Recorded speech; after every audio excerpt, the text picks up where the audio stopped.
وہ پولیس کی کسٹڈی میں ہوتا ہے تو وہ ٹیبل سجا دیے جاتے ہیں کہ یہ اتنے ہتھیار جمع ہو گئے ہیں، یہ راکٹ لانچر جو ہیں وہ دہشت گردوں سے پکڑے گئے ہیں، اور ایون ایسے دہشت گردوں کو بھی غلاف میں لپیٹ کے وہ بھی سامنے پیش کیا جاتا ہے۔ لیکن یہ فگر آنے کے بعد یہ ضرور سمجھ میں آتا ہے کہ کم سے کم اس میں کوئی جھوٹ نظر نہیں آ رہا۔ 30 کروڑ روپے لگے ہیں اور اس میں ہتھیار کتنے جمع ہوئے ہیں؟ وہ 16 ہتھیار جمع ہوئے ہیں۔ تو اس پر تمام جو وہاں پر آپریشن کرنے والی ایجنسیاں ہیں، ادارے ہیں،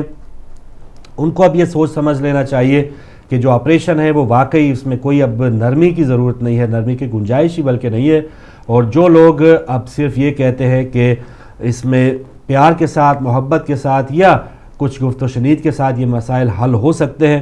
تو پچھلی کئی دہائیوں سے معاف کیجیے گا بہت سی حکومتیں آئی ہیں اور انہوں نے یہ مذاکرات، مفاہمت اور تمام چکر چلا کر اپنا ٹائم تو پورا کیا ہے، لیکن کراچی میں وہ دن شاید ہی ایسا ہو جس میں 10-12 کے قریب لاشیں نہ گرتی ہوں۔ تو یہاں پر 16 ہتھیار کا جمع ہونا یہ بھی ایک واضح پیغام ہے ان لوگوں کے پاس کہ جن کے پاس یہ غیر قانونی ہتھیار ہیں، وہ کس قدر خوف زدہ ہے حکومت سے، یا کس قدر وہ سیریس لیتے ہیں ایسے اقدامات کو۔ تو اب حکومت کو بھی چاہیے، ان اداروں کو بھی چاہیے کہ وہ واقعی ایک سیریس قسم کا آپریشن کرے، اور جہاں پر کہا جاتا ہے کہ کنٹینرز جو ہے ہتھیاروں کے وہ بانٹے گئے، دیے گئے مختلف سیاسی جماعتوں کو، مختلف بھتہ خوروں کے پاس جدید ترین اسلحہ ہے، لیکن یہاں پر جب اعلان کیا گیا ہے تو اس کا نتیجہ یہ نکلا ہے۔ تو اب تھوڑا سا سٹرانگ جو ہے وہ قدم اٹھانا پڑے گا پاکستان میں، اور خاص طور پہ کراچی کی جو ایجنسیز ہیں ان کو۔ تو یہ دوسری ایک اہم خبر تھی۔ اس کے علاوہ انڈیا کی ایک خبر دیتا چلوں کہ ووٹنگ مشینوں میں مسرت کا بٹن رکھنے کا حکم دیا گیا ہے۔ یعنی پچھلے سال ہمارے ہاں بھی ایک یہ بات چلی تھی کہ جو بھی اس حلقے کے امیدوار ہوں گے، اگر کسی ووٹر کو وہ پسند نہیں ہو تو ایک بیلٹ پیپر میں خالی خانہ ہونا چاہیے۔ اس پر بہت سی ڈیبیٹ ہوئی اور بالآخر پاکستانی حکومت نے یہ کہا کہ یہ خالی خانہ رکھنے کی ضرورت نہیں ہے۔ لیکن دوسری طرف اگلے سال جب انڈیا میں الیکشن ہوں گے تو اس میں ووٹنگ مشینوں میں بھی ایک ایسا بٹن ہوگا کہ یہ تمام جو امیدوار ان کے سامنے ہوں گے ان سب کو مسرت کرنے کا اختیار انڈین ووٹر کو ملے گا۔ تو یہ بھی ایک ناپسندیدگی کا ایک طریقہ ہوگا، یا ان کو یہ آزادی دی جائے گی کہ جو بھی لسٹوں میں یہ جن بھی سیاسی جماعتوں نے یہ امیدوار ہمیں دیے ہیں تو ہم ان میں سے کسی کو بھی پسند نہیں کرتے، تو یہ اختیار انڈین ووٹر کو ملے گا۔ اب دیکھیں کہ اس کا نتیجہ آئندہ الیکشن میں کیا نکلتا ہے۔ اس کے علاوہ انڈیا کی خبر یہاں پر جو ہیڈ لائن میں ہے کہ بھارت میں مذہبی اجتماع کے دوران بھگدڑ سے 100 افراد ہلاک ہو گئے۔ رتن گڑھ نامی مندر میں یاتریوں کے داخل ہونے کے دوران پل ٹوٹنے کے بعد، بلکہ پل بھی نہیں ٹوٹا، اس کی افواہ کے بعد جو افراتفری پھیل گئی اور ہلاکتیں کچلے جانے اور دریا میں چھلانگیں لگانے سے ہوئی، تو تقریباً 100 افراد جو ہے اس بھگدڑ میں ہلاک ہو گئے۔ تو یہ ایک انڈیا کی خبر تھی۔ پنجاب کی ایک خبر دیتا چلو، میاں شہباز شریف صاحب کا کہنا ہے کہ پنجاب میں موجودہ ذخائر سے پنجاب کی تقدیر بدلی جا سکتی ہے۔ تو وہ ابھی تک درپے ہے پاکستان یا پنجاب کی تقدیر بدلنے کے، اور جتنی تقدیر انہوں نے ان 5 سالوں میں بدلی ہے اور اس کے بعد بھی پھر اب اگلے 5 سال کا جو دور ہے وہ بھی انہی کے پاس ہوگا۔ کس قدر پنجابی یا پنجاب کی جو عوام ہے تقریباً 62% آبادی پر محیط ہے تمام پاکستان کی، تو ان کی تقدیر کتنی بدلی ہے یہ ہم سب جانتے ہیں۔ یا اس تقدیر بدلنے کی طرف اگر کوئی پہلا قدم بھی اٹھایا جاتا تو شاید وہ بہتر ہوتا، یا ہم اس پر کوئی بھی تنقید نہ کر پاتے۔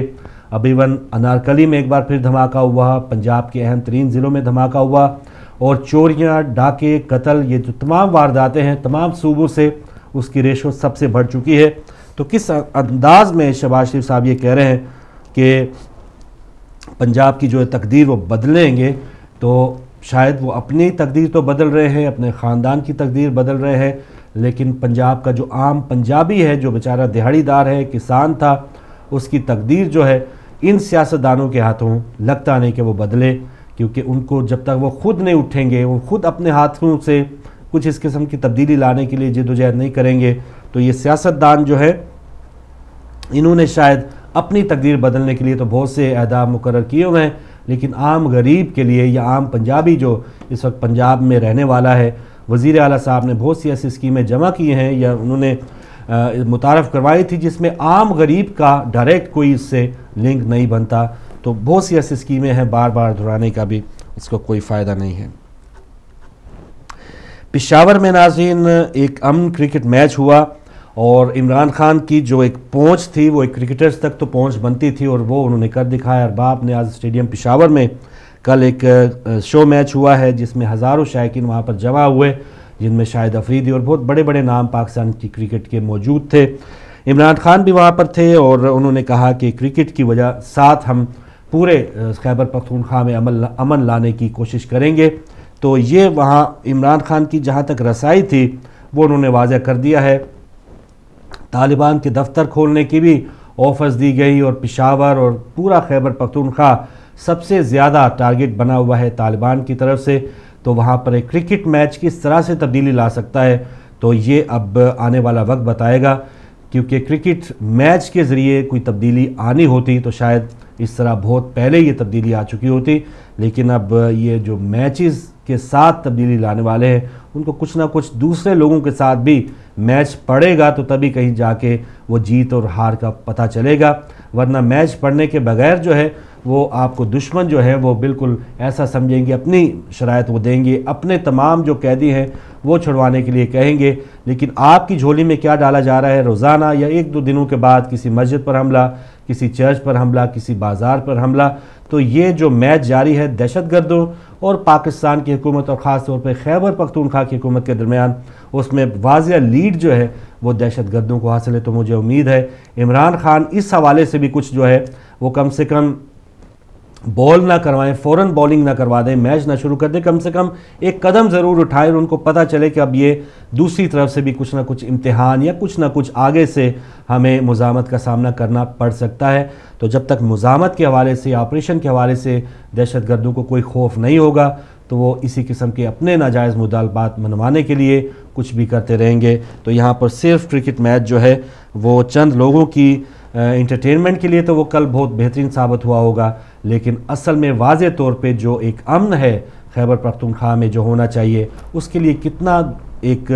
اہمیت حاصل کر سکتا ہے یا کتنا یہ فائدہ پہنچا سکتا ہے، اس میں ہم اب دیکھ سکتے ہیں کہ وہ دہشت گرد کسی کی زبان نہیں سمجھتے، وہ انسانیت کی زبان نہیں سمجھتے تو وہ کرکٹ کی زبان کیا سمجھیں گے۔ اس وقت پاکستان اور افریقہ کے درمیان پہلا ٹیسٹ میچ بھی ناظرین جاری ہے۔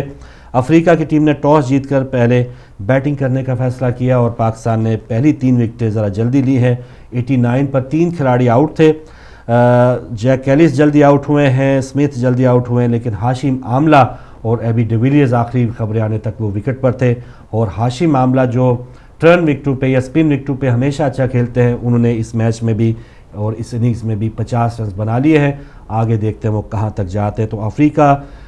بہت ایک تگڑی ٹیم کہی جا سکتی ہے، ان کی بولنگ جو ہے وہ بہت ہی جو ہے اہم ایک بولنگ لائن تصور کی جاتی ہے، لیکن وہاں کی وکٹ کے لیے کوئی اتنی اہم میں بھی نہ ہو، لیکن پاکستان کی جو بیٹنگ ہے وہ جب زمبابوے کے خلاف اتنی جلدی آؤٹ ہو سکتی ہے تو افریقہ تو پھر افریقہ ہے۔ یہ ایک بہت ہی اہم میچ ہو سکتا ہے پاکستان کے لیے، کیونکہ اگر یہ پاکستان یہ سیریز 1-0 سے جیتتا ہے تو شاید اسے ICC میں دوبارہ چوتھی پوزیشن مل جائے۔ تو یہ ایک اہم سیریز جاری ہے پاکستان اور افریقہ کے درمیان۔ اہم سیریز جاری ہے انڈیا اور آسٹریلیا کے درمیان بھی 7 ون ڈے میچز کی۔ اس میں کل پونے میں آسٹریلیا نے ڈرامائی انداز میں انڈیا کو شکست دے دی ہے اور آسٹریلیا نے 300 سے زائد رنز پہلی اننگز میں جب بنائے تو انڈیا کی پوری ٹیم جو ہے وہ تقریباً 70 رنز پیچھے آؤٹ ہو گئی، اور ایک بڑا دھچکا ہے۔ اور عموماً آسٹریلیا کی ٹیم میں اس وقت تو کلاک بھی نہیں ہے، بڑے نام بھی نہیں ہیں، نئے کھلاڑیوں کی اچھی پرفارمنس رہی، اور انڈیا کی ایک تجربہ کار بیٹنگ لائن جو ہے وہ 300 رنز کا جو ہدف ہے وہ بھی عبور نہیں کر پائی۔ تو بہت سی تنقید پہلا ہی میچ ہارنے پہ انڈین میڈیا میں اپنی ٹیم کے اوپر کی جا رہی تھی۔ اب دیکھتے ہیں کہ وہ واپس، ابھی 7 میچ ہیں، 6 میچ بچے ہوئے ہیں، تو باقی 6 میچز میں انڈیا کی پرفارمنس کیا رہتی ہے۔ تو اب یہ تازہ ترین خبریں تھیں، تازہ ترین کچھ اطلاعات یا خبریں جو اخبارات میں ہیں وہ بھی میں آپ کو دے دوں۔ سب سے بڑی شہ سرخی ہے کہ قبائلی جرگہ کا عسکریت پسندوں کو پناہ نہ دینے کا فیصلہ ہے۔ منی پہنچنے سے قبل 38 پاکستانی حجاج جاں بحق ہو گئے۔ تو سبحان اللہ کہ وہ کتنے خوش نصیب لوگ ہیں، موت سب کو آنی ہے، لیکن ایسے 38 پاکستانی حجاج جو ہے وہ مکہ معظمہ میں ہلاک ہو گئے۔ تو ان میں سے بہت سے لوگوں کی جو وہاں پہ ہی تدفین کر دی جائے گی۔ تو یہ 38 پاکستانی جو ہیں ان کو وہیں پہ بلاوا آیا ہوا تھا اور وہیں پہ ان کی تدفین ہوگی۔ بہت ہی خوش قسمت انسان تھے جو وہاں پر ہلاک ہوئے ہیں۔ مشرف صاحب کے حوالے سے ایک سرخی ہے کہ مشرف کے خلاف غداری کا مقدمہ قانونی کارروائی مکمل کرنے کے لیے FIO کو 6 ہفتے کی مہلت دینے کا کہا گیا ہے۔ سابق صدر کا نام ECL میں شامل رہے گا۔ محفوظ راستہ دینے کی باتیں بکواس ہیں۔ مشرف اور اس وقت کے آرمی آفیسر سے تفتیش کی جائے گی، یہ چودھری نثار صاحب کا کہنا۔ تو کچھ چیزیں حکومت کرتی ہے۔ اب بہت سے کیسز میں مشرف صاحب کی ضمانتیں ہوئی، اب دوبارہ حکومت پہ تنقید کی گئی کہ وہ لوگ کہاں گئے ہیں کہ آرٹیکل 6 لگانے والے اور مشرف کو پھانسی دینے والے۔ تو پھر اس پر وزیر داخلہ صاحب آئے ہیں دوبارہ فارم میں، ان کا کہنا ہے کہ سابق صدر کا نام ECL میں داخل ہے اور وہ ملک سے باہر نہیں جا سکتے، اور مشرف اور اس وقت کے آرمی آفیسر سے بھی تفتیش کی جائے گی۔ تو آیا اب یہ صرف اخباری بیان ہے کہ واقعی مشرف صاحب کو کسی اور کیس میں پھنسایا جائے گا؟ لال مسجد کیس میں ان کے اوپر دوبارہ ان کی گرفتاری ڈالی گئی ہے، لیکن کہا جا رہا ہے کہ بیہائنڈ دا سین کہیں نہ کہیں مکمکہ یا کہیں نہ کہیں ایسی ڈیل ضرور ہو چکی ہے جو ہفتہ 2 ہفتے کے بعد بالکل آشکار ہوگی، اور مشرف صاحب جو ہے بالکل ایک ایسے نکلیں گے جیسے مکھن سے بال نکالا جاتا ہے، اور وزیر داخلہ صاحب یا ہمارے PM صاحب اسی طرح اپنے بلند بانگ جو بیانات ہیں وہ تو دیتے رہیں گے، لیکن کہیں نہ کہیں ان کی کوئی نہ کوئی بات جو چل رہی ہے وہ اسی وقت پتہ چلے گی جب مشرف صاحب جو ہے وہ پاکستان سے اڑان بھر چکے ہوں گے۔ تو اہم ترین مقدمات میں بگٹی قتل کیس میں، بے نظیر قتل کیس میں ان کی ضمانتیں ہو چکی ہیں، ججز کے حوالے سے نظر بندی کیس میں ان کی ضمانت ہو چکی ہے، تو اہم کیسز میں ان کی ضمانتیں ہو چکی ہیں۔ اب دیکھتے ہیں کہ ایک جو کیس ہے لال مسجد کیس، اس میں ان کی ضمانت کب ہوتی ہے، اور یہ تمام جو اس طرح کی کارروائیاں کی جائیں گی وہ واقعی ایک عملی طور پہ نظر آئیں گی یا صرف اخباری طور پہ؟ یہ وزیر داخلہ صاحب نے وقتی طور پہ تو ایک بیان دیا ہے کہ نہیں، یہ جو محفوظ راستہ دینے کی باتیں ہیں یہ سب بکواس ہے۔ تو بعض اوقات جو بکواس ہوتے ہیں وہ صحیح ثابت ہوتے ہیں، اور ہمارے سیاستدان جو ہیں وہ بعد میں پھر اپنے منہ کی کھاتے ہیں۔ تو دیکھتے ہیں اب اس میں یہ کون سی چیز بکواس تھی اور کون سی چیز بکواس نہیں تھی۔ دہشت گردوں سے مقابلہ، بلوچستان پولیس کو جدید اسلحہ فراہم کیا گیا۔ 3000 سب مشین گنیں، 1000 MP5 اور 4 لاکھ سے زائد مختلف ہتھیاروں میں استعمال ہونے والی گولیاں شامل ہیں۔ تو لیجئے خدا کر کے بلوچستان پولیس کو بھی جدید ترین اسلحہ جو ہے وہ حکومت کی طرف سے پرووائڈ کر دیا گیا ہے، اور دیکھ لیں کہ یہ کس وقت یہ اسلحہ جو ہے وہ فراہم کیا جا رہا ہے، جہاں بلوچستان میں عرصے دراز ہو چکا ہے کہ ایک علیحدگی کی وہاں پر ایک فضا بھی بنی ہوئی ہے، زیارت جیسی ایک ریزیڈنسی پر بھی حملہ کیا گیا، زائرین پہ حملے کیے جاتے ہیں، روزانہ آئے روز جو ہے وہ گیس پائپ لائن جو ہے وہ دھماکے سے اڑا دی جاتے ہیں، لیکن ہماری جو ایجنسیز یا ہماری جو پولیس کا محکمہ ہے ان کے پاس جدید ترین اسلحہ تک نہیں تھا، اور جو اب فراہم کیا گیا ہے اب دیکھیں کہ اس کو چلانے کے لیے بھی جو مہارت چاہیے یا دل گردہ جو چاہیے وہ بھی ہمارے پولیس یا ان اہلکاروں کے پاس ہوتا ہے یا نہیں، کیونکہ عموماً دیکھا گیا ہے کہ زائرین کی جو بس ہے وہ بالکل پولیس چوکی کے پاس ان کو اتارا جاتا ہے، اور دھماکے اور فائرنگ کی آواز دہشت گردوں کی واضح نظر یا سنائی دے رہی ہوتی ہے، لیکن وہ پولیس اہلکار بالکل آرام سے اپنی چوکیوں پہ اپنے بالکل ناکوں پہ بیٹھے ہوتے ہیں، اور ان کو کوئی ہمت نہیں پڑتی یا ان کو پتہ ہوتا ہے یا بےحسی کہہ لیں ان کی کہ وہ آگے بڑھ کے ان نہتے زائرین کو چھڑوانے کے لیے بھی کوئی اقدامات نہیں کرتے۔ تو ایسے لوگ جو خود دہشت گردوں سے ملے ہوئے ہیں، پہلے تو ان لوگوں کو تمام ایسے اداروں سے پاک کرنا چاہیے، اور اس کے بعد پھر باہمت جو لوگ ہیں وہ ظاہر ہے ایسے ہتھیار